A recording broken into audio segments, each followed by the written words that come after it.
कोशिश करने वालों की कभी हार नहीं। और बेटा क्या कर रहे हो?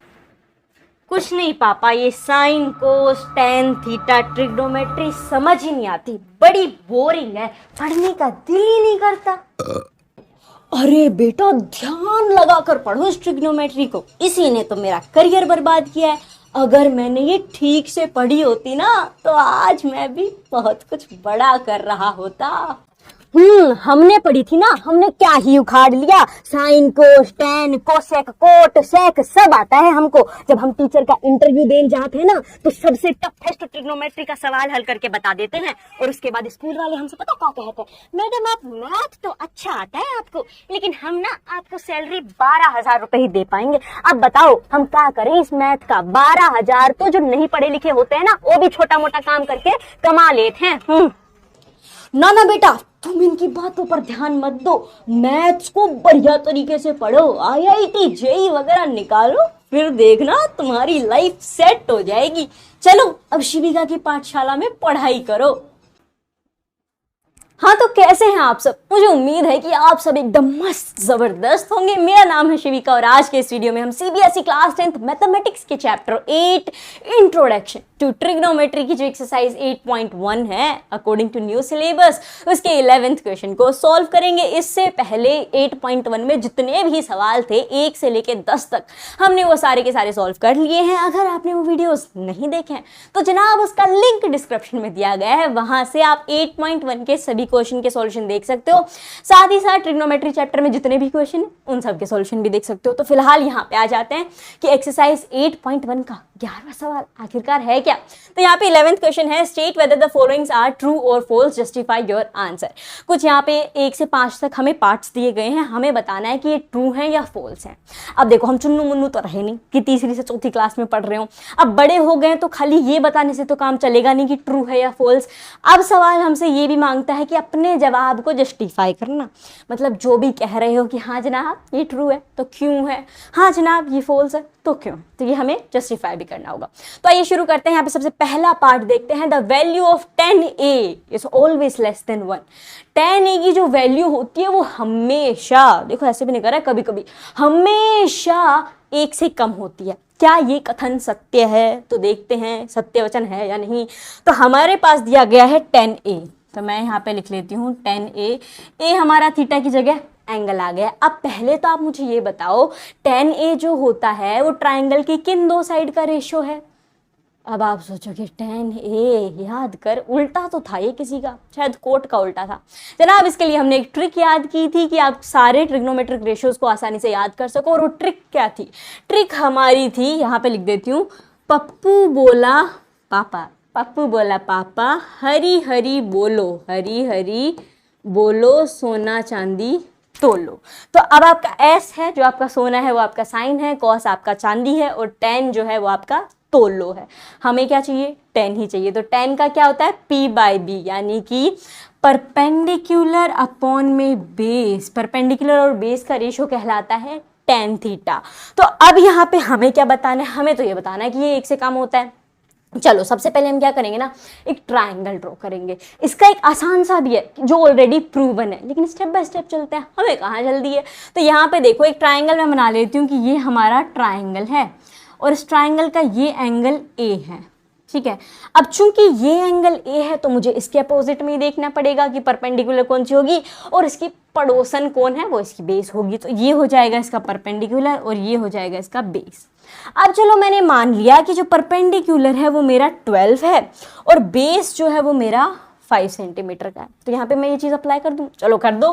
परपेंडिकुलर हमारा 12 है, बेस हमारा 5 है, इसको हम भाग दे देंगे तो ये आपका चला जाएगा तकरीबन 5 दूनी 10 और 5 चौक 20, 2.4। अब ये बताओ क्या 2.4 1 से ज़्यादा है या कम है?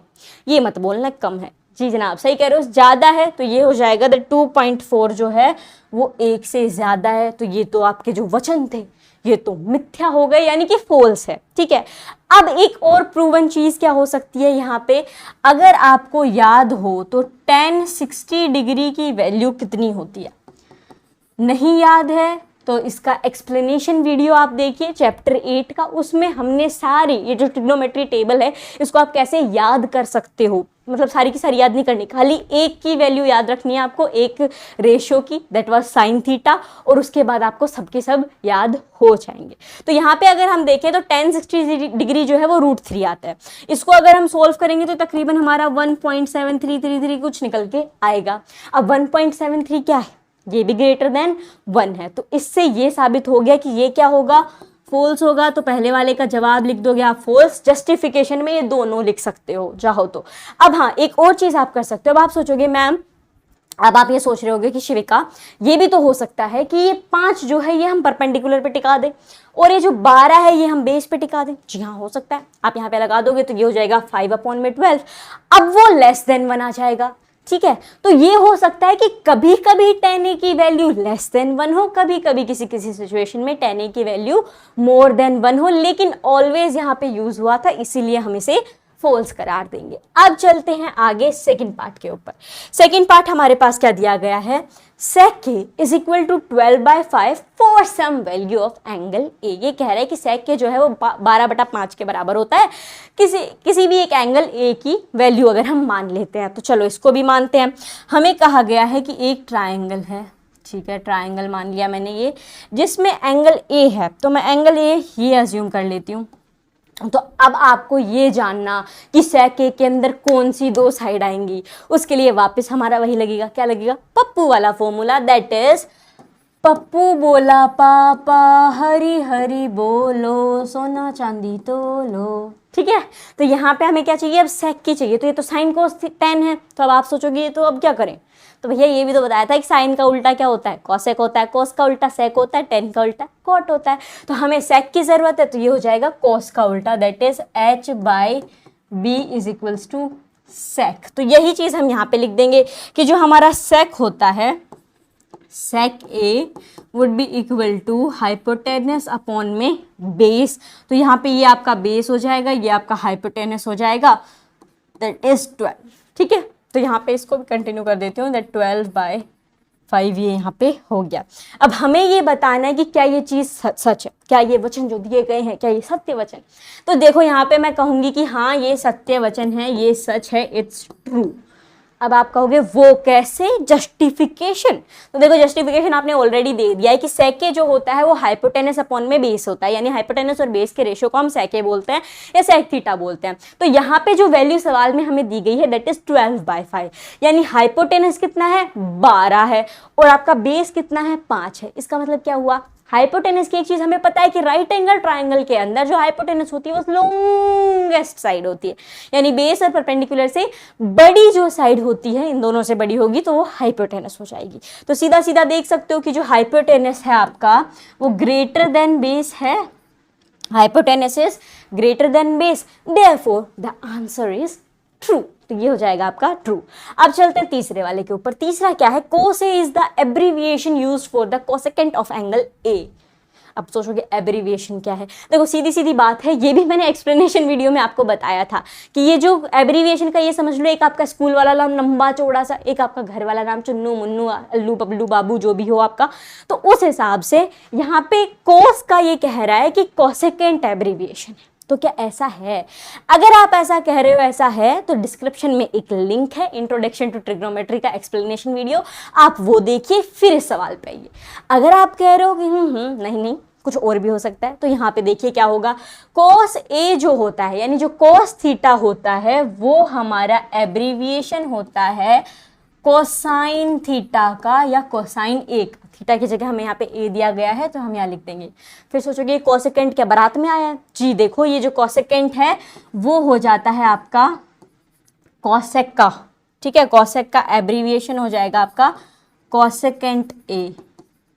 ये कोसेक निठल्ला तो रहेगा नहीं, साथ में A लगाएगा अपने साथ, तो ये हो जाएगा आपका कॉसेक ए का abbreviation cosecant A, cos A का एब्रीविएशन कोसाइन ए। लेकिन हमें क्या कहा है कि कॉस ए का एब्रीविएशन कोसेकेंट ऑफ एंगल ए का एब्रीविएशन कॉस ए है, तो ये तो झूठ है यानी कि फॉल्स है। So we can write it कि ये हो जाएगा फॉल्स। यहाँ पे हो गया हमारा तीसरा भी सोल्व। जब तीसरा पार्ट सोल्व हो गया तो इस बात पे एक लाइक तो बनता है, तो आपने लाइक कर ही दिया होगा। चलो आगे बढ़ते हैं, फोर्थ पार्ट पे आ जाए। तो cot A is the product of cot and a. देख क्या गजब बात कही है। नहीं मतलब सवाल आप देखो यहाँ पे क्या कह रहा है कि ये जो हम कोट ए लिखते हैं इसका मतलब ये है कि कोट गुणा कर रहा है ए से। क्या ऐसा है? जी नहीं, बिल्कुल भी ऐसा नहीं है। मैंने एक्सप्लेनेशन वीडियो में ये भी बताया था कि साइन, कोस, टेन, सेक ये सब अकेले कुछ नहीं है। There is nothing called sine, sec, cos, cot, tan, ना। Sine theta, cos theta, tan theta, cosec theta, sec theta, cot theta, ये सब आते हैं ना, तो अकेला तो ये कुछ चलता नहीं है। तो थीटा क्या है? वो एंगल ए ही है।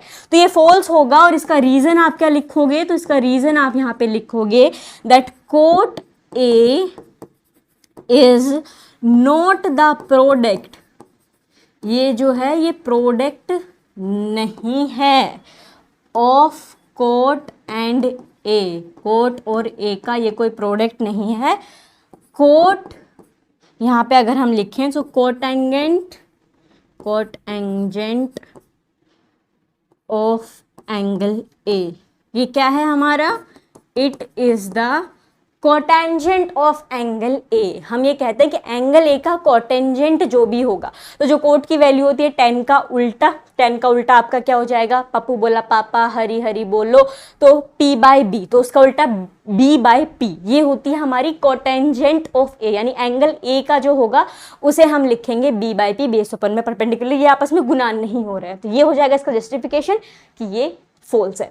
फोर्थ पार्ट यहाँ पे हो गया है सोल्व। अब बढ़ते हैं अगले पार्ट की तरफ, दैट इज फिफ्थ पार्ट हमें क्या कह रहा है कि sine theta equals to 4/3 for some angle theta. चलो इसे भी लिख लेते हैं। हमें कहा गया है कि साइन थीटा जो है वो बराबर है 4/3 के कोई भी एक एंगल है थीटा। अब सबसे पहले वापस पप्पू को दिमाग में लाओ। क्यों? क्योंकि साइन थीटा का पता होना चाहिए ना किन दो साइड का रेशो होगा ये। तो पप्पू क्या कहता है? पप्पू कहता है कि पापा बोलो हरी हरी। पप्पू बोला पापा हरी हरी बोलो, सोना चांदी तो लो। तो सोना आपका क्या है? p/h है। इट मीन्स परपेंडिकुलर आपका 4 है और हाइपोटेनस आपका 3 है। सोचो, ये फिफ्थ सवाल जो है, जो अभी हमने थोड़ी देर पहले क्वेश्चन सॉल्व किया था, आई थिंक सेकंड वन, ये उसका उल्टा हो गया है। उसमें हमने क्या कहा था? हमने कहा था कि हाँ ये चीज़ ट्रू होगी। और हमने ऐसा क्यों कहा था कि ये चीज़ ट्रू होगी? बिकॉज जो हाइपोटेनस था वो बेस से या शायद परपेंडिकुलर से बड़ा आ रहा था। तो ऐसा ही होता है, हाइपोटेनस जो होती है वो राइट एंगल की सबसे बड़ी, राइट एंगल ट्राइंगल की लॉन्गेस्ट साइड होती है। लेकिन यहाँ पे आप देखोगे तो ये तो परपेंडिकुलर को बना दे रहा है हाइपोटेनस से बड़ा। तो क्या ऐसा हो सकता है? जी नहीं, ऐसा नहीं हो सकता है। इसीलिए हम कह देंगे कि चूंकि यहाँ पे हाइपोटेनस लेस देन परपेंडिकुलर है, तो ये जो आपने यहाँ पे बात कही है कि साइन थीटा बराबर होगा 4/3 फॉर सम एंगल थीटा, तो ये पूरी तरीके से गलत साबित होगी, दैट इज फॉल्स। तो ये हो गया हमारे इस फिफ्थ का आंसर। और यहाँ पे आपका क्वेश्चन नंबर 11 हो जाता है फिनिश। जी हाँ, सवाल नंबर 11 यहाँ पे खत्म हो गया। उसके साथ ही एक्सरसाइज 8.1 भी यहाँ पे खत्म हो गई है। आज जब हमने एक पूरी एक्सरसाइज सॉल्व कर ली है तो इस बात पे शेयर करना तो बनता है। तो इस वीडियो को अपने दोस्तों के साथ शेयर कर दीजिए ताकि वो भी कल ही ट्रू और फॉल्स लिख के ना छोड़े, सही तरीके से जस्टिफाई भी कर पाए कि इनके आंसर क्या होंगे। We will meet in the next video. Till then take care, bye bye.